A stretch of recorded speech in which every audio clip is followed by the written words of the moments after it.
Bom dia, amigos. Estamos reunidos mais um domingo para o nosso culto matinal dominical. Eu vou iniciar lendo um texto que é muito importante, que é um pedaço do Sermão do Monte de Jesus, e sempre é uma instrução para nós, como cristãos, seguir. Então eu vou ler Lucas, capítulo 6, a partir do versículo 32. Se amais os que vos amam, qual é a vossa recompensa? Porque até os pecadores amam os que os amam. Se fizerdes o bem aos que vos fazem o bem, qual é a vossa recompensa? Até os pecadores fazem isso. E se emprestais àquele de quem esperais receber, qual é a vossa recompensa? Também os pecadores emprestam aos pecadores para receberem outro tanto. Amai, porém, os vossos inimigos, fazei o bem e emprestai, sem esperar nenhuma paga. Será grande o vosso galardão, e sereis filhos do Altíssimo, pois ele é benigno até para com os ingratos e maus. Sede misericordiosos, como também é misericordioso o vosso Pai. Não julgueis e não sereis julgados. Não condeneis e não sereis condenados. Perdoai e sereis perdoados. Dai e dar-se-vos-á. Boa medida, recalcada, sacudida, transbordante, generosamente vos darão. Porque com a medida com que tiverdes medido, vos medirão também. Versículo 43. Não há árvore boa que dê mau fruto, nem tampouco árvore má que dê bom fruto, porquanto cada árvore é conhecida pelo seu próprio fruto. Porque não se colhem figos de espinheiros, nem dos abrolhos se vindimam uvas. O homem bom, do bom tesouro do coração, tira o bem, e o mal do mau tesouro tira o mal, porque a boca fala do que está cheio o coração. Por que me chamais Senhor, Senhor, e não fazeis o que vos mando? Todo aquele que vem a mim e ouve as minhas palavras e as pratica, eu vos mostrarei a quem é semelhante. É semelhante a um homem que, edificando uma casa, cavou, abriu profunda vala e lançou o alicerce sobre a rocha. E vindo a enchente, arrojou-se o rio contra aquela casa e não a pôde abalar, por ter sido bem construída. Mas o que ouve e não pratica é semelhante a um homem que edifica uma casa sobre a terra sem alicerces, e arrojando-se o rio contra ela, logo desabou. E aconteceu que foi grande a ruína daquela casa. Vamos cantar uma música, depois eu vou olhar. Olho em tudo e sempre encontro a ti. Estás no céu, na terra, onde for. Em tudo que me acontece, encontro teu amor. Já não se pode mais deixar de crer no teu amor. É impossível não crer em ti, é impossível não te encontrar. É impossível não fazer de ti meu ideal. É impossível não crer em ti. É impossível não te encontrar. É impossível não fazer de ti meu ideal. Senhor nosso Deus, nosso Pai, muito obrigada, Senhor, pela vida que nos concede, pelo amor, pela graça, pelo perdão, pela misericórdia que nos oferece gratuitamente. Apenas, ó Deus, temos que te aceitar como Senhor das nossas vidas, entregando o nosso coração ao Senhor E o teu Espírito Santo habitando em nós, nos traz vida, libertação, cura, salvação. Ó Deus, o texto que nós lemos, que o Senhor nos ensina, como devemos viver essa nova vida. Ajuda-nos, Espírito Santo amado, a termos esse coração parecido com o teu, com o de Jesus, amando, perdoando, sem interesse, sem buscar vantagens, mas apenas doando o amor que recebemos do Senhor. Ajuda-nos, Senhor, e nos guarde, nos fortaleça na fé, que possamos crer e que nada venha nos demover da nossa crença no Senhor, da nossa fé. E mesmo em meio a tribulações, que o Senhor esteja nos fortalecendo com uma fé inabalável. Abençoa nós aqui, nos guarde nesse dia, em tudo que fizermos, que o Senhor nos ajude. A cada um que está conosco, participando, ou que participará mais tarde, derrama sobre eles, amado, a tua bênção, e que todos sejam fortalecidos e guardados e protegidos no Senhor nosso Deus. Obrigada, Jesus querido, porque o Senhor é o nosso ideal. Amém. Amém. Glória a Deus.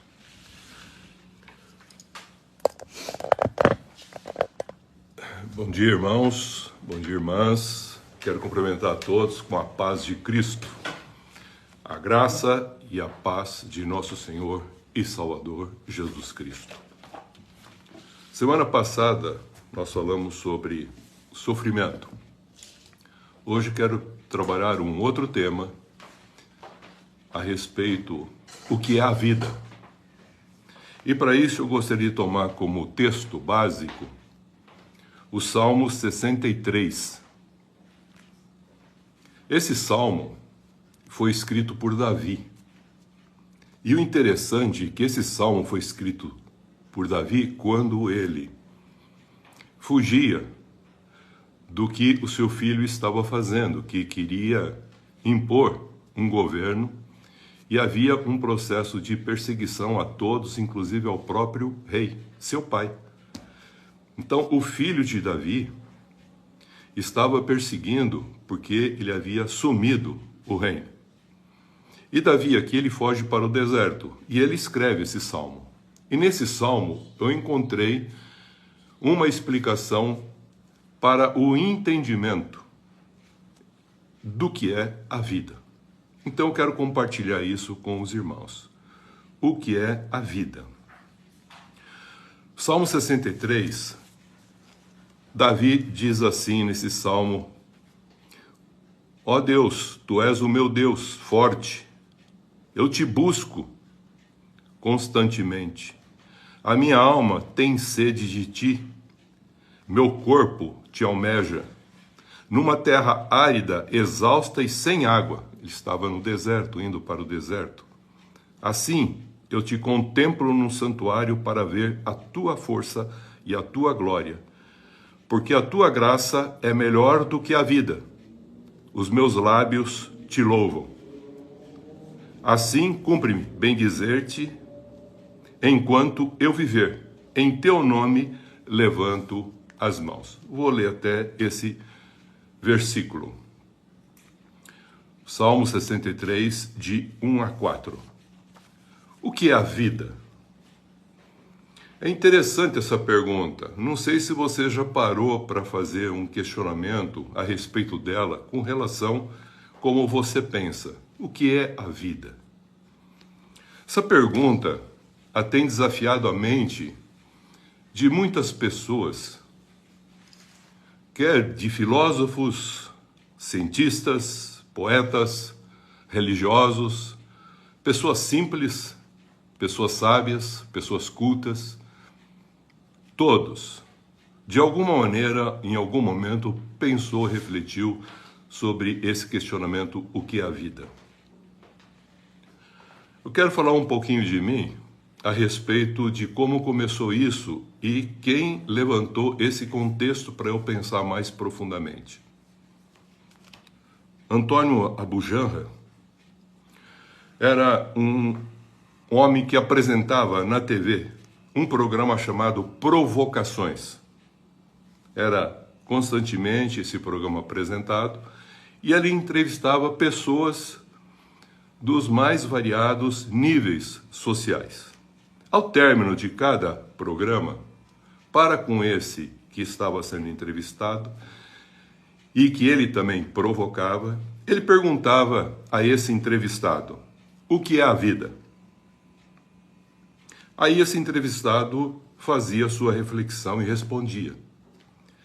Ele instigava os entrevistados e até mesmo espectadores como nós que assistíamos o programa, inclusive eu, que passei a refletir sobre essa questão essencial e até mesmo filosófica.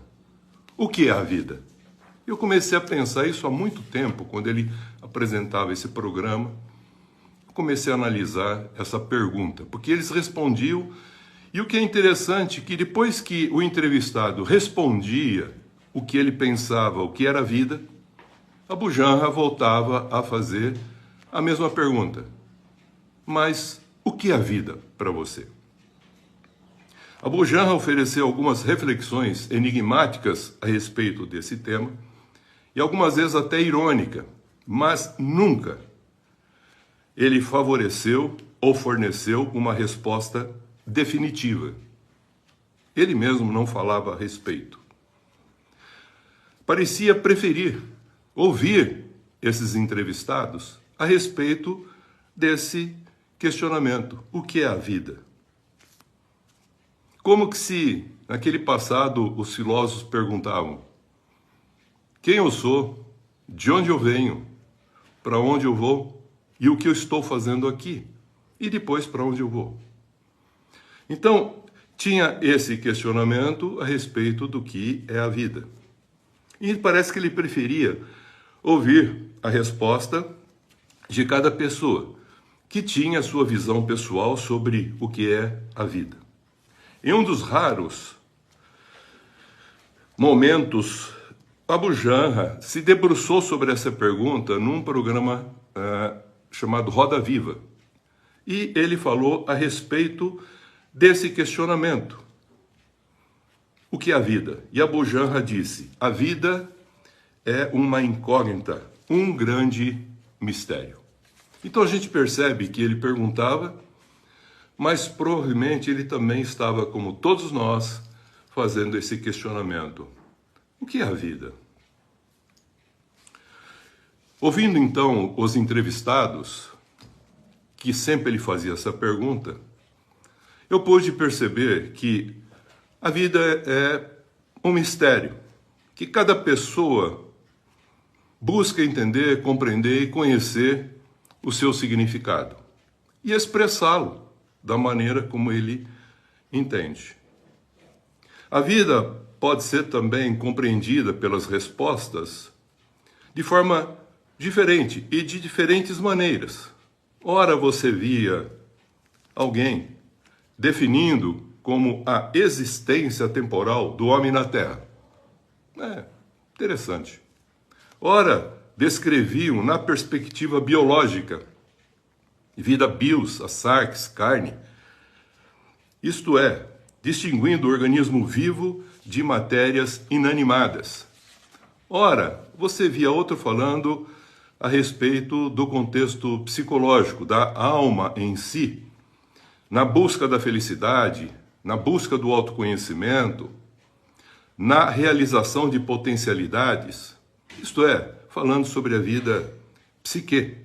Então tem a vida sarx, biológica, carne, física, a vida psíquica, biológica do ser humano, e também, ora, você percebia as pessoas mais espiritualizadas falando espiritualmente sobre a vida pneumática, ou que nós conhecemos como a vida zoe, a vida espiritual plena, buscando assim uma conexão com alguma coisa maior do que a própria pessoa, que para alguns a divindade, para outros pode ser a natureza e para outros até o universo. E até hoje a gente percebe que ainda existem esses pensamentos fluindo no meio da sociedade. Alguns pensam ser a vida também algo que é influenciada e moldada pela cultura e a sociedade em que a pessoa vive. E podemos, em última consideração, por tudo que a gente via, pensava, analisava e procurava conhecer também, a gente vê que outros afirmam que a vida ela é eterna. A vida não pode ser circunscrita a uma coisa tão pequena. E eu, como cristão, lendo a palavra de Deus, comecei também a buscar na palavra de Deus alguma coisa para entender mais profundamente e achar uma resposta para essa pergunta, para responder não só para o Abu Janra, mas também para mim mesmo. Para mim, o que é a vida? Já que parece ser tão amplo os conceitos que as pessoas dão, e eram pessoas assim, filósofos, escritores, pessoas renomadas, inteligentes, sábias humanamente falando, e a gente procurava também entender, compreender e conhecer esse questionamento, o que é a vida. E durante muito tempo eu pensava como todas as pessoas pensam, o que é melhor, veja bem, do que a vida? Eu falava, não tem coisa melhor do que a vida. Melhor do que a vida é ter a vida e viver a vida. Até que lendo esse salmo de Davi, eu encontrei um caminho para essa explicação que o Abu Janra sempre questionava e que eu também comecei a questionar, a perguntar. E li aqui esse contexto que diz o seguinte: assim eu te contemplo no santuário para ver a tua força e a tua glória, porque a tua graça é melhor do que a vida. Quando eu li isso, buscando conhecer cada vez mais Deus, procurando um processo de santificação de vida, eu comecei a despertar para esse ponto que o Davi deixou aqui escrito e me abriu exatamente o entendimento para compreender o que é a vida, por tudo que eu já estava estudando a respeito na palavra de Deus. Então, quando eu li esse Salmo 63:3, que afirma ser a graça de Deus melhor do que a vida, eu falei, poxa, então tem algo melhor do que a vida, a graça de Deus. E aí comecei a entender esse contexto da graça e voltei a me questionar. Então, o que é melhor do que a graça de Deus? Se melhor do que a vida é a graça de Deus, o que seria melhor do que a graça de Deus? E lendo as Escrituras, compreendi que melhor do que a graça de Deus é viver a vida em comunhão com esse Deus da graça.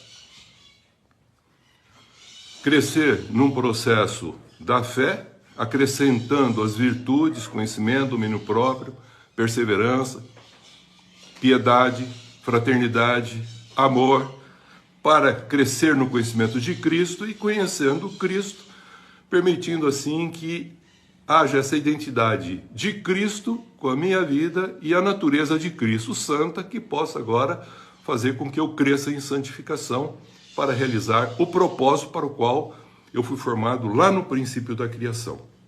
Então, é viver uma vida em comunhão com Deus e expressá-lo. Também entendi e compreendi e conheci por meio das Escrituras que a fé em Deus é em Jesus Cristo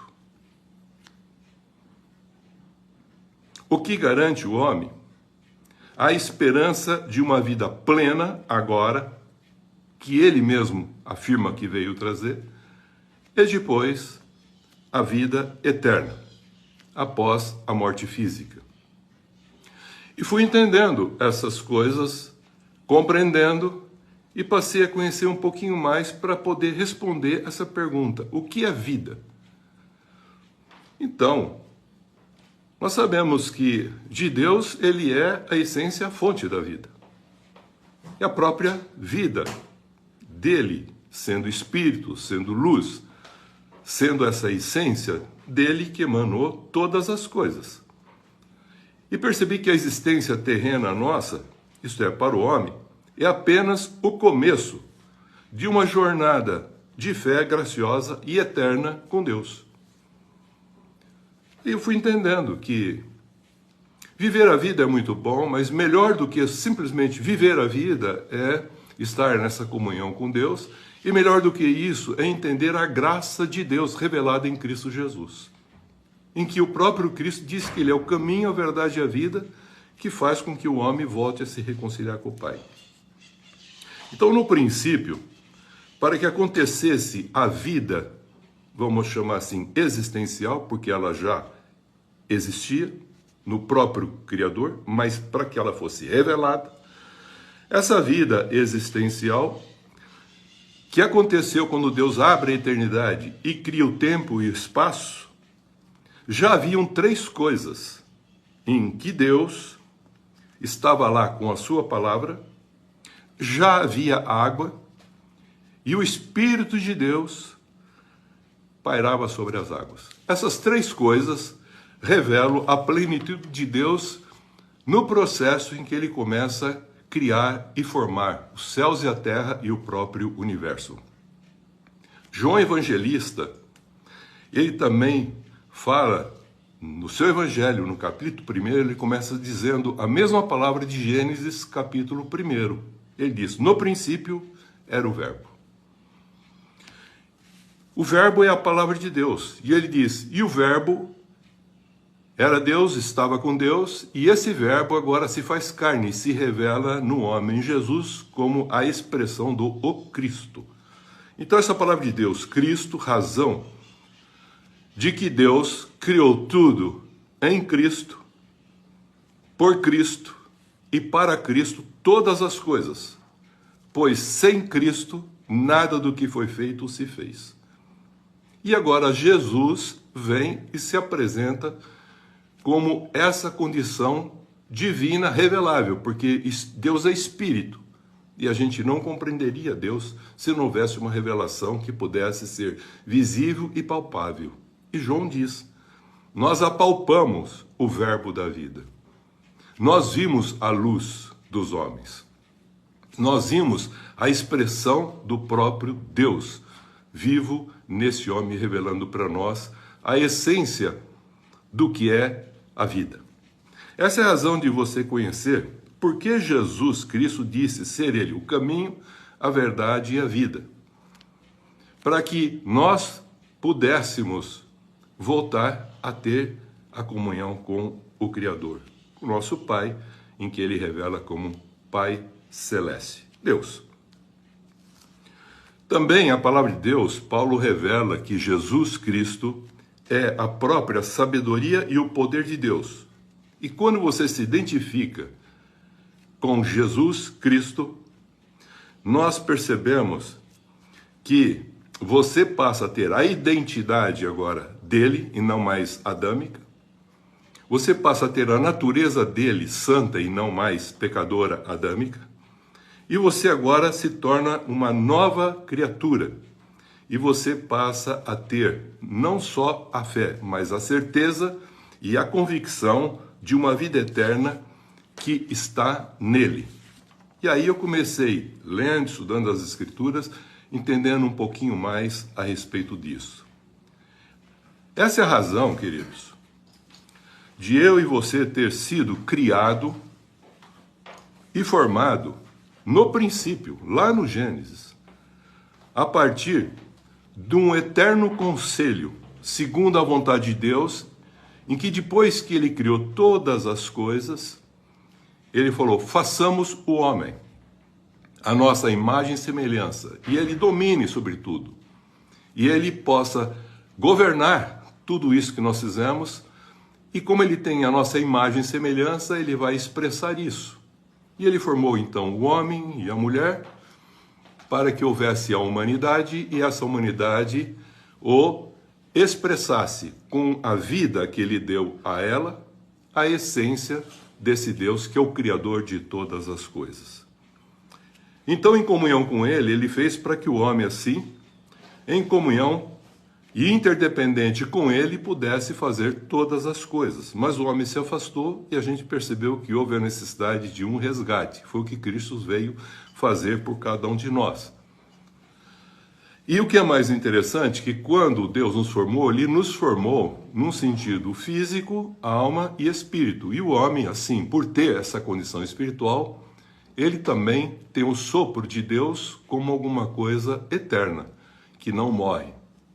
Porque se morresse e acabasse, não haveria necessidade de Jesus Cristo vir até aqui e dizer, eu sou o caminho, a verdade e a vida. E afirmar ainda em João, 1 João, que ele é a vida eterna e essa vida está em Cristo, na essência do que ele é. Com isso, Jesus respondeu uma pergunta que eu mesmo não conseguiria responder. E lendo as Escrituras, encontrei lá em João 16, 25, 33, Jesus respondendo o questionamento sobre o que é a vida, principalmente quando ele terminou o seu ministério terreno, estava para ir embora, ele disse para os seus discípulos a respeito de algo que os filósofos sempre perguntavam. E o que um filósofo pergunta? Ele pergunta, de onde você veio? Depois ele faz o seguinte questionamento, quem você é? Quem é você? O que você está fazendo aqui? E para onde você vai? Aí eu encontrei Jesus falando isso, não numa forma de parábola.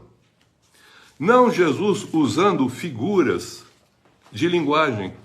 Não, diz o próprio texto que está lá em João, no capítulo 16, versículo 25 a 33, e os demais que estão ao redor, falando de forma clara. E os discípulos falam, ele falou agora de maneira clara, sem usar figura alguma, ou comparação alguma, nem mesmo parábola. Ele falou claramente, eu vim do Pai, estou aqui para fazer a vontade do Pai como um filho amado do Pai, e estou voltando agora para o Pai, depois de ter feito o que era necessário para resgatar a humanidade, para restabelecê-la ao seio do Pai. Então Jesus, ao despedir seus discípulos, não usou assim de nenhuma figura comparativa ou coisa semelhante. Ele falou claramente isso.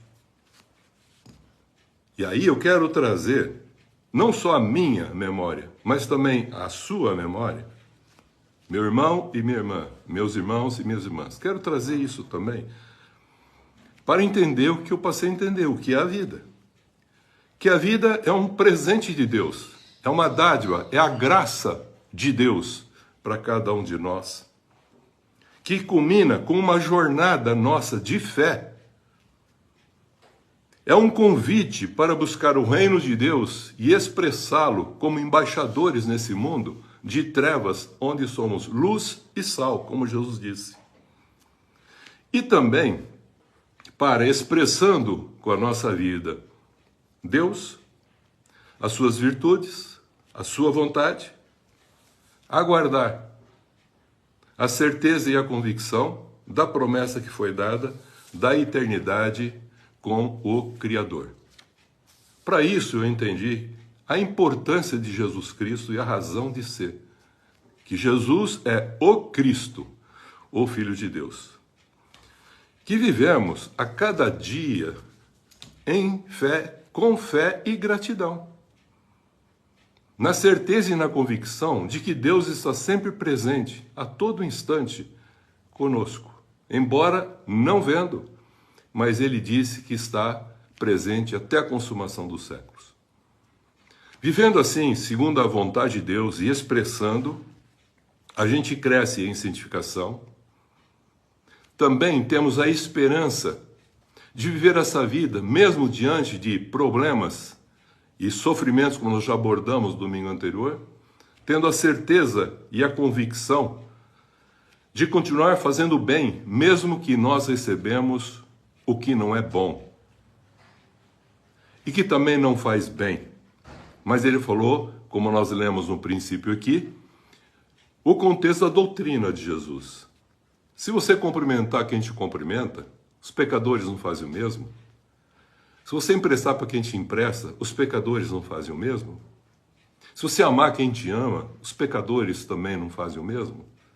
Para que a gente seja um filho de Deus, essa expressão que ele está falando aqui, para entender o sentido da vida e como nós devemos fazer com que essa vida aconteça, nós percebemos que nós podemos caminhar uma segunda milha. Nós podemos oferecer a segunda face. E não viver apenas o direito. Mas se alguém cobrar a túnica, dê também, cobrar a capa, perdão, dê também a sua túnica no mais íntimo. Então ele está falando para viver a essência para o qual nós somos formados, para amar. Se você morrer em Cristo, você vai ressuscitar quando da vinda de Jesus. E aqueles que estiverem em Cristo, ainda vivos, que não morreram até a vinda dele, que ocorrerá, e já está dito, já está falado, virá, mas ainda não tem data nem hora, por isso há sempre um contexto de esperança dessa realidade que será e acontecerá, porque Deus não blefa, Ele não mente. Então, nesse dia, os que estiverem vivos, após a ressurreição dos mortos, haverá o arrebatamento daqueles que estão em Cristo para se encontrar com Jesus Cristo e depois serem elevados ao Pai, aonde todos receberão o estado de princípio que Deus havia feito. O homem estar, viver e expressar a comunhão de Deus onde ele se encontra. Porque desde o princípio, queridos, Deus fez, criou e formou o homem e a mulher com amor, em amor e para expressarem o amor. Mas é óbvio que nós perdemos esse contexto desse amor chamado ágape e vivemos outros 6 tipos de amores que eu já abordei em alguns estudos. Isto revela ao homem que a sua vida, sendo espiritual, santa, ela tem um propósito divino em todo sentido, desde do momento que você nasce, depois no casamento, como também na velhice, como também após a sua ida para o seio do Pai. Mas qual é esse propósito? Alguém perguntaria. Em João 10,10, Jesus Cristo, como Salvador e Redentor nosso, ele diz o seguinte: eu vim para que tenham vida e a tenham em abundância. Isto é, para você expressar a justiça com alegria e paz no Espírito Santo, que ele deixou aqui para que nós pudéssemos ter a condição e a força necessária para enfrentarmos tudo que vamos enfrentar nessa vida quando necessário e respondermos ao esse amor de Deus que recebemos. Por isso em Eclesiastes 3, você vai perceber que Salomão fala a respeito que há tempo certo para cada propósito debaixo do céu. Que há tempo de nascer, há tempo de morrer. Depois ele vai falando as várias formas de antagonismo no tempo, há tempo de alegria, de tristeza, de prosperidade e de dificuldade, de construir e de desconstruir, então, de construir e de desconstruir, e etc, etc, etc, ele vai falando lá. E a palavra de Deus afirma a onipresença de Deus em todo esse tempo em que nós vivemos. Mesmo não vendo, ele está presente, por causa da sua onisciência. Então você não faz nada para ficar perto de Deus. Você já está perto de Deus. Você só precisa permitir que ele seja a expressão daquilo para o qual você foi formado, para que em comunhão com ele você seja a expressão desse Cristo com a sua vida hoje. Dessa luz e desse sal que Jesus falou que nós somos, se entendemos a bem-aventurança que ele estava falando lá em Mateus 5. Então, o que é, pois, a vida? A vida, pois, é um testemunho do amor de Deus em ação. Porque em Cristo, nós, e através de nós, Cristo em nós e através de nós, é a esperança nossa da glória e também da revelação dos filhos de Deus para que a natureza seja redimida, como diz Romanos capítulo 8. Isto é, a vida, ela é eterna e ela vai além do tempo e do espaço em que o ser humano começou a vida e terminou.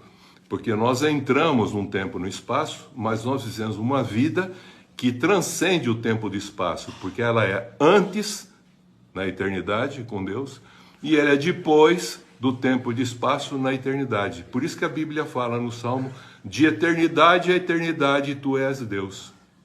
Se referindo que, olhando no tempo, eu posso entender que antes dele criar o tempo e o espaço, o contexto da existência temporal de todas as coisas, ele ou é a expressão da fonte da vida, e ele é a expressão do término da vida.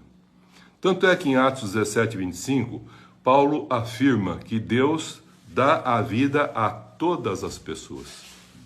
No Salmo 36, 9, está escrito: em Deus está o manancial da vida. O manancial da vida está em Deus. Não é nas coisas de Deus, não é naquilo que nós achamos que é de Deus, não, é em Deus.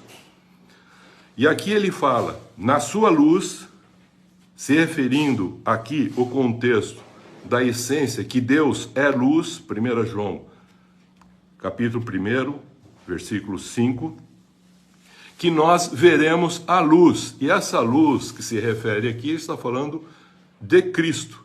A luz que veio ao mundo, que é a expressão da luz não visível do próprio Criador, do Pai Celeste.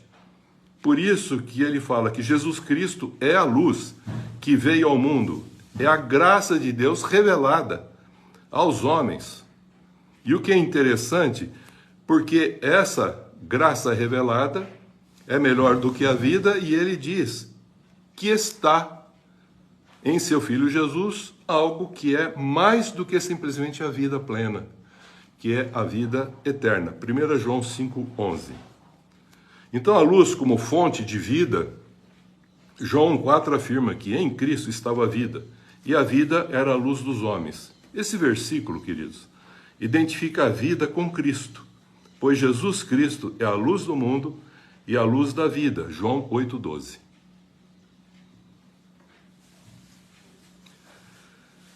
E diz que a luz resplandece nas trevas.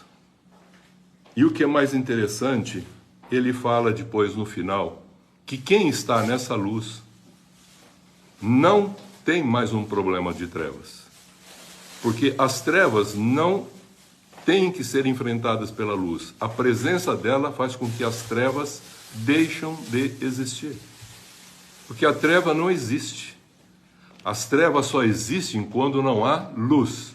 Mas no momento em que nós aceitamos a viver e restaurar aquilo que foi perdido no primeiro Adão, o segundo Adão nos traz de novo a imagem e semelhança. E 1 Coríntios 15, ele fala exatamente isso, para que nós, como trouxemos a imagem do primeiro Adão, caído e afastados de Deus, agora em Cristo a gente possa voltar a restabelecer a comunhão com Deus para ser essa expressão da luz para revelar Deus, suas virtudes, seu amor. E o sal da terra para conservar as coisas boas que Deus assim criou, para que nós cuidássemos dela, como foi proposto lá no princípio. Então, nós sabemos que a luz resplandece nas trevas, e as trevas não resistem à luz. E termina tudo dizendo o seguinte, que quem está na luz tem esperança, tem fé e vive o amor. E o amor não acaba, porque depois que a fé e a esperança acabarem, nós veremos plenamente que não precisaremos mais da luz, nem da candeia, nem do sol, nem dessa luz visível que nós vivemos. Porque quando uma criança nasce, você ouve dizer, a mulher deu uma criança à luz. Não deu à luz, deu uma criança à luz. Essa luz que veio ser a criação, todas as pessoas que Deus assim permite nascer, há uma esperança que ela seja uma expressão desse Cristo, dessa luz que agora foi revelada através de Jesus. Essa é uma realidade que nós passamos a entender e responder o que é a vida. Primeiro, respondendo, quem você é? Aí você fala, eu sou uma pessoa criada e formada por Deus para ser a imagem e semelhança de Deus. Entendi que não ficamos plenamente nessa comunhão e que precisamos de um resgatador. E Deus trouxe um Goel, um resgatador para nós, que é Jesus Cristo. E fez de novo que nós tornássemos e voltássemos a compreender a importância do que é a vida e como viver a vida plenamente e também com a certeza da vida eterna por aquilo que já foi proporcionado em Jesus Cristo. Então eu passei a entender o que é a vida, porque respondeu primeiramente de onde eu vim. Então agora eu posso falar, eu vim do coração do Pai. Eu vim daquilo que lá no princípio, segundo o conselho da eterna vontade de Deus, Ele revelou a sua vontade para que nós fôssemos uma expressão da sua imagem e semelhança, uma humanidade que gerássemos, que formássemos filhos, que casássemos e que no casamento pudesse entender o matrimônio como algo que era para expressar a vontade de Deus e revelar Deus através da família. E assim a gente vai entendendo o significado da nossa vida com Deus, em Deus, para a glória de Deus e para o louvor dessa glória de Deus. Então nós fomos entendendo assim, devagarinho, essa vida que está no próprio Criador, que se revela de múltipla forma para que a gente possa entender e ver plenamente essa vida. Então agora a gente pode fazer essa afirmação, que em Cristo Jesus nós temos não só uma vida plena, mas também uma vida eterna. E podemos assim expressar essa vida e até dar a nossa vida psíquica, porque nós temos uma vida que transcende a esse contexto psíquico do tempo e do espaço. Então a gente deixa muitas coisas, arrogância, a gente deixa o contexto do orgulho, do interesse, do direito, e a gente começa a pensar em revelar o contexto da justiça, do amor, da graça, da misericórdia. São os atributos que nós aprendemos de Deus, com Deus, através de Jesus Cristo, no poder do Espírito Santo. Essa é uma expressão de vida. Que o nosso trabalho seja um trabalho não de negócio, mas de sacerdócio. Não de pensar em ganhar, mas sim de expressar o amor. E é claro que o ganho virá, porque a gente vai fazer isso aonde que tudo que você faz remunera de alguma maneira, mas sem pensar na remuneração, mas pensar no irmão que precisa daquilo que a gente está fazendo. Foi o que Jesus falou, eu não vim para ser servido, eu vim para servir. O Pai busca trabalhadores para a sua vinha, Ele não busca empregados nem servos, Ele quer filhos que aprendam a viver, trabalhar como um sacerdote, que faz aquilo por amor e com graça. E a vida será mantida por Deus, porque Ele assim o prometeu. Os justos serão aqueles que vencem. Por isso que a Bíblia fala, nunca vi um justo mendigar o pão. Mas você pode ver outras condições que não justos, até crentes, mendigando o pão. Ele está falando coisa muito maior do que a gente possa entender. Não é só o pão físico, é o pão em todos os sentidos. Então, se nós voltássemos a perguntar o que é vida, a gente pode encontrar as respostas que os filósofos faziam em Jesus Cristo. E ele disse, eu vim do Pai, estou aqui fazendo a vontade do Pai e vou voltar para o Pai. Pronto, respondeu, de onde eu vim, o que eu estou fazendo aqui, para onde eu vou. Quando perguntaram para ele quem você é, ele mesmo havia perguntado e disse para os discípulos, quem diz os homens que eu sou? Cada um falava uma identidade de um profeta, de uma pessoa grande, poderosa, pelo que ele fazia. Jesus não gostou das respostas. Ele virou para os discípulos e disse, e vocês? Quem vocês dizem quem eu sou? Aí o Pedro adiante diz: tu és o Cristo, o Filho do Deus vivo. E Jesus falou para ele: não foi carne e sangue que te revelou. Agora eu posso realmente abrir o reino de Deus e instaurar o contexto do entendimento da vida. Porque eu sou o caminho, disse Jesus, a verdade e a vida. Ele não falou um caminho, uma verdade, uma vida. Ele falou: eu sou o, artigo definido. Eu sou o caminho, a verdade e a vida. E não só a vida plena para você, mas a vida eterna. Quem está comigo? E no último dia, se você morrer, eu vou ressuscitá-lo. E se você estiver vivo, você será arrebatado a se encontrar comigo e nós estaremos plenamente com o Pai num contexto eterno onde não haverá mais choro, dor, lágrima, como eu falei domingo passado, nem sofrimento. Não haverá mais luto, porque lá não precisa da luz do sol, nem da lua, nem das estrelas, nem da luz de uma vela ou uma luz de uma lâmpada.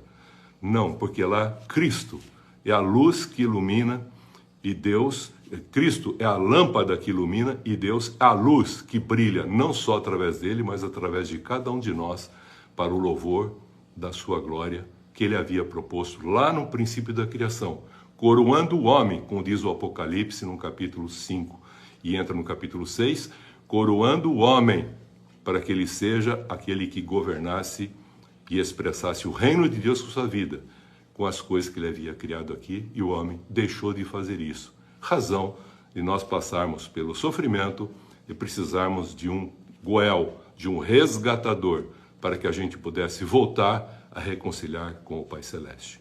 É isso que eu quis falar com os irmãos e responder uma pergunta para mim mesmo, em que o Abu Janra começou fazendo há muito tempo atrás. E eu fiquei meditando e encontrei a resposta. O que é a vida? Eu achava que era simplesmente viver a vida, como muitos pensam. Depois eu fui entendendo, por aquilo que estava escrito aqui em Salmo 63, que Davi deixou uma pérola preciosa quando ele disse o seguinte: a tua graça é melhor do que a vida. Eu entendi que a graça de Deus foi revelada em Jesus Cristo. E aí eu pude entender a luz dos homens, Cristo, e também entender a vida num sentido mais pleno. Aí isso me abriu os olhos, aí eu perguntei, então, se tem algo melhor do que a vida, eu achava que a vida era melhor do que tudo, se a graça é melhor do que a vida, então eu perguntei, o que é melhor do que a graça? E aí eu terminei enxergando com a palavra de Deus a seguinte resposta: a revelação que melhor do que a graça de Deus é ter o Deus da graça e estar em comunhão com esse Deus da graça enquanto nós estamos vivendo a nossa vida aqui, porque depois ele falou que nós teremos não só a vida plena aqui, mas também a vida eterna após a morte. E é isso que Jesus veio mostrar para nós, respondendo essas perguntas que fica na mente de muitas pessoas. O que é a vida? Eu posso dizer, é o próprio Deus, a fonte dela, e também como retornar a essa fonte, porque Jesus mostrou o caminho, a verdade e a vida, inclusive eterna, para nós retornarmos e termos plenamente a vida em comunhão com o Criador. Que Deus abençoe em Cristo Jesus a todos os irmãos e irmãs. Amém? Amém. Vem o Senhor minha vida oferecer como oferta de amor e sacrifício. Quero minha vida a ti entregar como oferta viva em teu altar, pois pra te adorar foi que eu nasci. Cumpre em mim o teu querer, faça o que está em teu coração, e que a cada dia eu queira mais e mais estar ao teu lado, Senhor. Senhor nosso Deus, nosso Pai, nós te louvamos, te agradecemos, Senhor, pela vida que o Senhor nos concede, pela graça, pelo teu grande Amém. amor Amém. para conosco. E porque o Senhor também deixou a sua glória para se tornar, para que o Verbo se tornasse carne e habitasse entre nós, demonstrando assim a vida plena em Jesus Cristo, teu Filho amado, nosso Senhor e Salvador. Nós te louvamos por essa vida que é Cristo e que quando nós aceitamos a Cristo, essa vida plena habita em nós. Amém. E nós podemos ter essa vida eterna, essa certeza e viver em paz, em alegria Amém. todos os Sim. dias da nossa vida terrena. E depois desfrutarmos da plena comunhão com o Senhor, nosso Deus, na glória eterna. Amém. Te pedimos, Senhor, a tua bênção sobre cada um que está participando conosco. Derrama do teu Espírito Santo sobre cada um deles e que eles tenham essa vida plena, Amém. Pai. Sobre nós, sobre aqueles que estão passando por tribulações, sobre aqueles que estão passando por necessidades, que eles olhem para cima e estendam a mão, porque o Senhor está pronto a socorrê-los. Amém. Obrigada, Jesus. Fica conosco nesse domingo, durante esta semana. Amém. Obrigada por tudo. Amém. Amém. Nós iniciamos esta semana Nós iniciamos essa semana e tomamos posse para nossas vidas, para as nossas vidas, para nossas famílias, para as nossas famílias, para nossos trabalhos, para os nossos trabalhos, de uma semana de bênçãos, uma semana de bênçãos, uma semana de vitórias, uma semana de vitórias, sempre confiantes nas promessas de Deus. sempre confiantes nas promessas de Deus. E rejeitamos toda obra maligna contra nós. Rejeitamos toda obra maligna contra nós. E que não sejamos usados pelo mal. Que não sejamos usados pelo mal. Em nome do Pai, do Pai, do Filho, do Filho e do Espírito Santo. Amém. Amém. Deus abençoe a todos. Amém.